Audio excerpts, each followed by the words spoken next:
Good morning, students. Let me welcome you all to this class on poetry.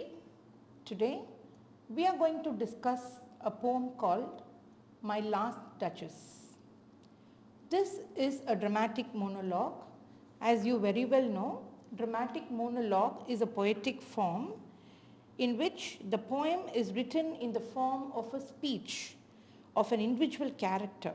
It compresses into a single vivid scene, a narrative sense of the speaker's history, and it gives us some psychological insight about his character. Now, the people who practiced dramatic monologue was Robert Browning, and this poem is also written by him. Robert Browning is a Victorian poet. He was born on the 7th May 1812 and he died on 12th December 1889. He was an English poet and playwright whose dramatic monologues put him high among the Victorian poets. He was noted for irony, characterization, dark humor, social commentary, historical setting, and challenging vocabulary and syntax. Robert Browning's notable works are The Pied Piper of Hamelin, Men and Women, Women of the Ring, and the book Dramatis Personae Dramatic Lyrics, and this poem, My Last Duchess. In this poem, Robert Browning uses a very compelling psychological portrait of a duchess, and he brings out how in the Victorian era, men were able to objectify women and abuse their power. So here the speaker is the Duke of Ferrara, and he is talking to an emissary. Now you may ask me, who is an emissary? An emissary is a person who is sent to another country to give an official message or to perform a task. So an emissary has come into the palace of the Duke of Ferrara, and the Duke of Ferrara is speaking to him about a portrait. He takes him and shows him a portrait. Yeah, you can see the pictures here. The Duke of Ferrara is accompanied by the emissary, and he is going to unveil a picture and then he is going to speak, and that is the poem prescribed for us. Now let us look into the poem. Let us read the poem and understand how it goes. The poem is My Last Duchess. So he is showing the portrait to the emissary. He says, "That's my last duchess painted on the wall, looking as if she were alive." So he points out to a portrait on the wall of a duchess, a beautiful lady who is his last duchess, his previous wife. And he says, she looks as if she were alive. So here the reader can understand that the lady is not alive. She is dead. So he says she looks as if she were alive. I call that piece a wonder. Now, he says that that portrait is a wonder. It is not an ordinary portrait. It is a portrait to be wondered, a portrait of aesthetics. It is so beautifully painted. He says that it is a piece of wonder. And then he says, now, Fra Pandolf's hands. So that means the painter is Fra Pandolf, a very, very famous painter in his court. Worked busily a day, and there she stands. So he has worked the whole day to bring out this portrait. And then he says, there she stands. Now you can see the queen, the duchess in the portrait. Not the queen, I'm sorry, the duchess in the portrait. Wilt please you sit and look at her? He is asking the emissary to take a seat and look at her, observe her. I said, Fra Pandolf by design, for never read strangers like you that pictured countenance. So here he goes on to explain that the painter Fra Pandolf by design is naturally a person who can bring out the best of a painting. He can bring out the feelings and emotions just as it is from the person who is standing as a model to be painted. So here he says the pictured countenance, countenance is the face. So here the face looks so real, it looks so fresh, and so the feeling is brought out so beautifully. the depth and passion of its earnest glance. So the depth is the, the level of accuracy, the depth and the passion, the feeling of passion in her face, as it is like she's having an earnest glance. And earnest is a very sincere glance on her face, and that face has been painted so beautifully by Fra Pandolf that anybody who looks and sits and looks at the painting thinks that she is alive, that the face is real. But to myself, he says, they turned. Since none puts by the curtain, I have drawn for you.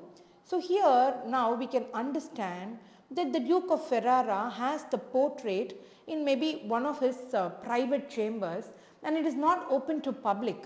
It is closed with the curtain, and he decides to open the curtain and let the person to see, the person whom he wants to see. It is not for public view. That's what we can understand from this line. And then he goes on to say, and seemed as if they would ask me if they durst. Here, durst means dare. He says, anybody who looks at the portrait will ask me, if they dare to ask me, what? How such a glance came there? They will ask me, how did the poem, the Duchess, how did she have such a glance in her face? How authentic the glance is. What made her bring that feeling on her face? What is going on in her mind or in her heart that the glance is there, and the poet and the painter has brought it so really, so naturally. So, not the first are you to turn and ask thus, sir, he says. So, you are not the first person to ask like this. So, here we can understand that the emissary is asking this question to the Duke of Ferrara. How did such a glance come on the Duchess' face? What made her bring so much of emotions on her face? And it has been so beautifully captured by the painter. Sir, it was not her husband's presence only. Now to this question asked by the emissary, the Duke is giving an answer. He says, see, yes, you have asked me this question like many others. How did such a glance come on her face that was captured so naturally, so authentically by the poet? Now he goes on to explain, sir, it was not her husband's presence only called the spot of joy into the Duchess's cheek. Here the Duke says the Duchess has a spot of pink blush on her face that has been shown in the portrait, and that is not because of her husband alone. It is not because of the presence of the Duke alone. It is not alone, he says. He is actually complaining. He is trying to complain, and he says, this lady is so happy, not because of me alone, not because of her husband's presence alone. It is not the blush of my presence alone. Normally it is understood that a person blushes when she is with her loved one, right? When you are with your loved one, you blush, and the blush is seen on the cheek as a soft spot of joy. That's what the Duke is trying to say. But he says, he argues, he points out to the emissary, see, this is not because of her husband's presence alone, not only. Then he goes on to say, perhaps, just a moment, perhaps Fra Pandolf chanced to say, her mantle laps over my lady's wrist too much, or paint must never hope to reproduce the faint half flush that dies along her throat. So here he says, here the painter may explain. He may say that her mantle, a mantle is a long cloth that a person wears to cover something. So he says, maybe the painter says that the mantle that the Duchess was wearing was very long, and it almost covered her wrist, and maybe she was looking at it and blushing. Or the paint that he used has reproduced that emotion so beautifully, must never hope to reproduce the faint half flush that dies along her throat. But he didn't mean to paint it, but the painter, Fra Pandolf, was so natural, so artistic, so blessed that he could bring that emotion directly into his portrait, that there is a half flush that is dying along her throat.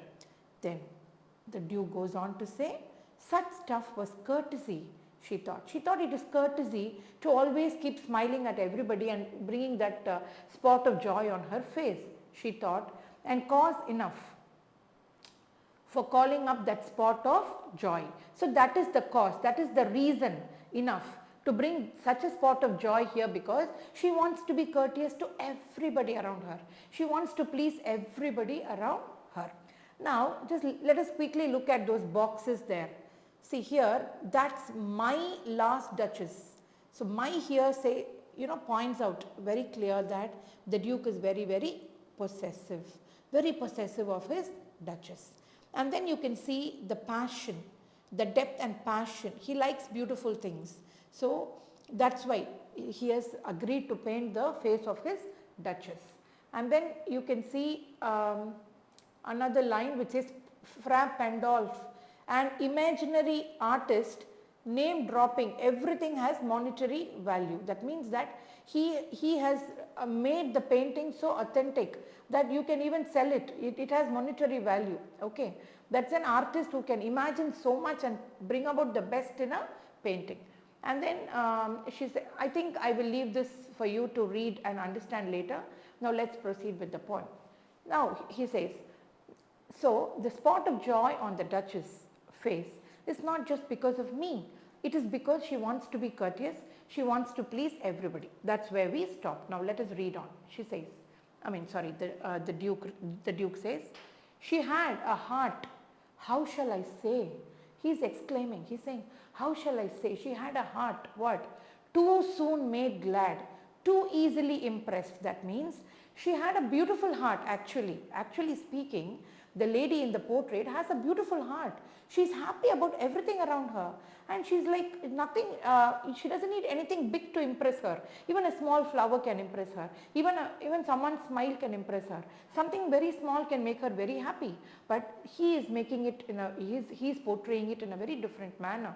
He is telling that she has a heart that is too soon made glad. She's happy with everything and she's impressed by everything around her. She liked whatever she looked on, and her looks went everywhere. Now this is on an accusation mode. He's accusing the Duchess. Actually, she's a beautiful lady who has the heart of a child, who is admiring everything around her and happy. And because of that happiness, the spot of joy is there on her cheeks. But here, the Duke, because he has power and he's trying to control the woman, his lady, he says, she liked whatever she looked on. So anything she saw, she liked. And her looks went everywhere. That means she liked everything that she saw. Then he's going on to accuse. He says, sir, that was all one. My favor at her breast. The bow of cherries, some officious fool broke in the orchard for her. So she was happy not only with me alone, sir. She was not happy to be my Duchess alone. She was happy with every man she saw. Maybe there was a person who brought her a bow of cherries and he calls that person an officious fool. He broke it in the orchard and he gave it to her as a gift. And then she was very happy and she started blushing. And then he says, the white mule she rode with round the terrace. She rode with a man on a white mule in the terrace, and that made her very happy and that made her to blush. And you can see the spot of joy on her face. All and each would draw from her alike the approving speech or blush. So he says all and each, everybody she sees, every one of them will bring the same emotion in her heart as though she is with me. That is not correct. When she is with her husband, she must be very happy, she must be blushing, she must be very passionate, she must be very romantic. But this lady had the same feeling with everybody around her. That was his thought. That was his perception, the Duke's perception. That may not have been true, but he is perceiving that she is having this blush not only because of him, because of everybody else, which means to say that she was flirting with all the men around her. That's what he's trying to say here. Now let's read on. She thanked men, good, but thanked somehow, I know not how, as if she ranked my gift of a 900-year-old name with anybody's gift. So he says she is always thankful to everybody. Whoever brings her a small gift, she thanks them. She says thank you and she gives them a broad smile. She makes them very happy. Now, this is very hurting to me, sir. He's telling to the emissary. He says, this is very hurting. See, I am, my, yeah, lineage is so old. I come from the royal family which has, a long lineage of maybe 900 years old, and I am giving her gifts which are so ancient, so traditional, so authentic. Maybe 900 year old gift I am giving her, and she takes that gift and she takes the cherries, and she takes the mule ride, everything on an equal note. She gives the same amount of reaction to everything, which is very hurting for me. He says, I feel very hurt about this. She should value my gift more, because I am her lover.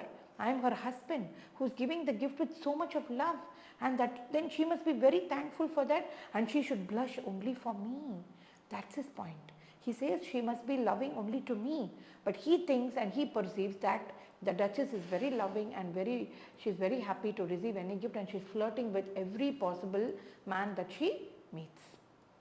Now let's read on. Who would stoop to blame this sort of trifling? Here he says, it is stooping. I should have told her that she should not do like this. I should have blamed her. I should have told her, you must not do this. You must give more value to me, to my gift, because he is possessive of her love. You must love me more than anybody else, I should have said. But he says this is stooping. He says it is below his respect to go and talk to her like this. It is trifling. This is a small thing. I will not want to go and explain this to her and tell her that this is causing me pain, do not do this. I will not tell her that, he says. Let's read on. Even had you skill in speech, which I have not, to make your will quite clear to such an one and say, just this or that in you disgusts me. Here you miss or there exceed the mark. Now here he says, very openly the Duke admits that he is not good, he is not eloquent enough. He is not good enough in communicating his thoughts to his Duchess. He says, I should have made it clear to her. I should have told her openly that this, what you do, disgusts me. I do not like this. This creates some irritation in me. Do not do this. And here, by doing this, you are exceeding the mark. You are going beyond your freedom level. I should have told her that. If a man has a good communication skill, he would have communicated it to her clearly. But I do not have such skills, and I don't want to stoop down. He feels it is disrespectful. He feels it is like going below his dignity to go and explain to a Duchess that she is doing something that he doesn't like. That's what he is trying to tell the emissary. So I did not tell her. I did not openly tell her that treating me and another person the same is not right, and it is hurting me. I should have told her, but I didn't have the words to explain my case. Then he goes on to say, and I choose never to stoop. Finally he said, I will never tell. I never wanted to tell her. I never wanted to stoop down and tell, I am so much deprived of your love. I am so much jealous of your love towards others. I want you to only smile at me. I want you to be only happy with my gift. I will not tell her that. I don't want to stoop down and make a fool of myself to tell her that. He says, my respect is, I am from the royal throne. My respect is very high. I will not do that. Then he goes on to say, oh sir, she smiled, no doubt, whenever I passed her. Yeah, when I passed her, she smiled. I'm not complaining about that. But who passed without much the same smile? He's telling the emissary, when I passed, she gave a beautiful blushing smile. That was very happy. I felt very happy when I saw her doing that. But then everybody who passes by, she's giving the same smile. Oh my God, that is atrocious. I don't want that, he says. That made me very jealous. That made me very possessive of her. This grew. See the next line? This grew. Means it happened every day. It was continuous. I gave commands. See, very rude line this is. I gave commands, then all smiles stopped together. Now, what do you think this is? How do you interpret this line? Exactly. He gave the order to kill her, and then all the smiles stopped together. She could not smile anymore. Her life was taken away because he was jealous that she was reacting the same way. She was flirting with other men. She was sharing her love with other men. His perception. We do not know whether it is true or false. But this only this only gives us a portrays the mindset of Victorian men. who are so possessive of their ladies and they want to have control, and he had control. He gave commands and then all smiles stopped together. That means she was dead.